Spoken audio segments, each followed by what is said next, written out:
Market की बात करते हैं। मार्केट थोड़ा परेशान है आज। बिग मार्केट वॉइसेस में मार्केट फंडामेंटल्स पर चर्चा के लिए फर्स्ट ग्लोबल की चेयरपर्सन और एमडी देवीना मेहरा जुड़ी हैं।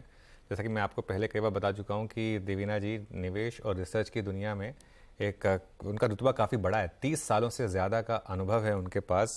बहुत कम उम्र में एंटरप्रेन्योरशिप की शुरुआत की थी और बहुत लोग ये चीज़ जानते नहीं हैं कि एचडीएफसी बैंक पर शायद सबसे पहले एक कवरेज देवीना जी लेकर आई थी और वहाँ से आपने उस स्टॉक का मूव देखा ही है। खैर देवीना जी, गुड मॉर्निंग। बहुत बहुत शुक्रिया आज हमारे साथ जुड़ने के लिए। थोड़ा मार्केट में कुछ नर्वसनेस पिछले कुछ दिनों में, आपके हिसाब से इसका क्या कारण रहा है और क्या इस डिप को इन्वेस्टर्स को बाय करना चाहिए? जैसा आप कहती रही हैं कि इस समय सबसे बड़ा रिस्क है मार्केट में पार्टिसिपेट ना करना, तो क्या अब ये एक सेकेंड अपॉर्चुनिटी मिल रही है इस डिप में? गुड मॉर्निंग अनुज। हाँ, और एग्जैक्टली 30 साल हुए, मतलब इसी दिन लगभग स्टार्ट किया था फर्स्ट ओके, अक्टूबर। बहुत अच्छी बिल्कुल बात। यही बहुत बहुत मुबारक आपको अक्टूबर 30 साल पूरे करने अक्टूबर के के लिए। शुरू अक्टूबर के शुरू में। तो जहाँ तक बाजार का सवाल है, जैसा आपने कहा, मेरा ये नजरिया रहा है कि अभी आपको निवेशित रहना चाहिए, क्योंकि ऐसा क्रैश का कोई बहुत बड़ा डर, जहां तक लार्ज कैप्स की बात मैं कर रही हूँ, वहां नहीं नजर आता है। आप अगर लंबे समय का देखें तो आप 1980 वाला दशक देखें तो वहां आपने 1980 में अगर 100 रुपए लगाए होते इंडेक्स में तो वो 700 हो जाते 10 साल में। 2010 में अगर आपने 100 रुपए लगाए होते तो वो मात्र 230 रुपए होते 10 सालों में, जो कि एफडी से थोड़ा ही ज्यादा था।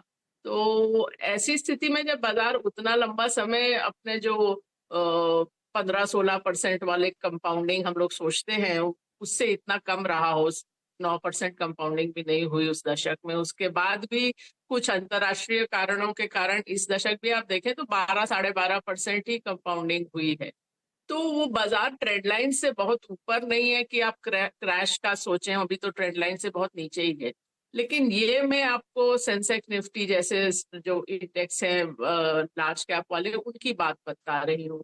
उसी तरह का अगर आप लंबा समय देखें स्मॉल कैप्स में, तो बहुत सारे लोग निवेशक बाजार में नए आए हैं, उनको शायद इतिहास मालूम नहीं है कि स्मॉल कैप में जब तेजी आती है तब तो बहुत अच्छी लगती है, लेकिन वो जब क्रैश करता है तो वो फिर बहुत लंबे समय तक आपको कोई मौका नहीं देता है। आप 2008 में देखें तो वो जो हाई था वहां से 14 महीनों में इंडेक्स लगभग 80%, मतलब 78% टू बी एग्जैक्ट, गिरा।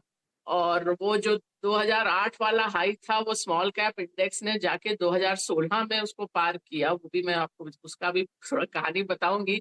2017-18 में आपने फिर बड़ी तेजी देखी स्मॉल कैप्स में, लेकिन उसके बाद भी लगभग 2/3 का क्रैश आया। तो आपको किसी समय से कोई दिखाएगा, क्योंकि जब वो क्रैश अगर 80% आता है ना, तो वो उसके बाद वो उसको जीरो तक आने में 5 गुना होना पड़ता है इंडेक्स को। तो कोई ना कोई आपको दिखाएगा कि इस पीरियड में इंडेक्स 5 गुना हो गया था स्मॉल कैप का। और दूसरी बात स्मॉल कैप इंडेक्स में ये भी रहती है कि हर वर्ष उसमें बहुत बदलाव आता है, तो लगभग 5-6 साल में वो इंडेक्स ही पूरा बदल जाता है। तो 2016 में जो दोबारा से हाई बना वो स्टॉक्स ही अलग थे। जो 2008 में गिरे थे वो स्टॉक्स तो बहुत सारे चले ही गए बाजार से, पेनी स्टॉक बन गए, जीरो हो गए। तो ये वाला जो हिस्सा है बाजार का जहां इतना पैसा अभी आ रहा है, मैं देख रही थी म्यूचुअल फंड्स में भी लार्ज कैप से लोग एक तरह से पैसा निकाल के, आप अगर औसत में देखें तो निकाल के स्मॉल कैप्स में डाल रहे हैं। और अभी किसी ने मुझे ये स्टैटिस्टिक भी दिखाया था कि आप स्मॉल कैप म्यूचुअल फंड्स को देखें तो वो जितने स्टॉक्स में निवेश करते थे उनकी तादाद काफी बढ़ गई है, क्योंकि पैसा इतना आ रहा है कि आपको वो जो आपका मापदंड था ये निवेश करने का, वो आपको नीचे करना पड़ रहा है, जिससे कि उतना पैसा आप निवेश कर सके। तो ये सब थोड़ा सा रिस्क वाली बातें हैं, तो वहां पर आपको सावधान रहना चाहिए। ओके, तो इस समय बड़ी अपॉर्चुनिटीज, बड़ी थीम्स आपने क्या आइडेंटिफाई की हैं फर्स्ट ग्लोबल में? देखिए, वैसे तो अभी हम लोग का अभी इसी हफ्ते वो हाँ, हम लोग हर तिमाही पर रीबैलेंस करते हैं, तो वो रीबैलेंस तो अभी होगा। तो अभी हमारे सिस्टम ने इस बार क्या निकाला है वो तो अभी देखना बाकी है। एक सप्ताह बाद शायद मैं आपको ठीक ज्यादा अच्छा बता सकूं। पर अगर मैं वैसे देखूं ओके, तो ठीक है। जो सेक्टर हम लोगों को काफी समय से अच्छा लगता रहा है, मैंने पहले भी आपके चैनल पर बात की है, वो है कैपिटल गुड्स और इंडस्ट्रियल मशीनरी।